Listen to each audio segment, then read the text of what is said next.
Another way to save taxes is to donate your required minimum distribution from your individual retirement account.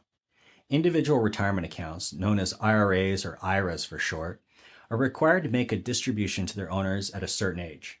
The required minimum distributions, or RMDs for short, start when the owner turns 72. RMDs are generally 4 to 8% of your IRA balances. The funds distributed to you because of an RMD are taxable income.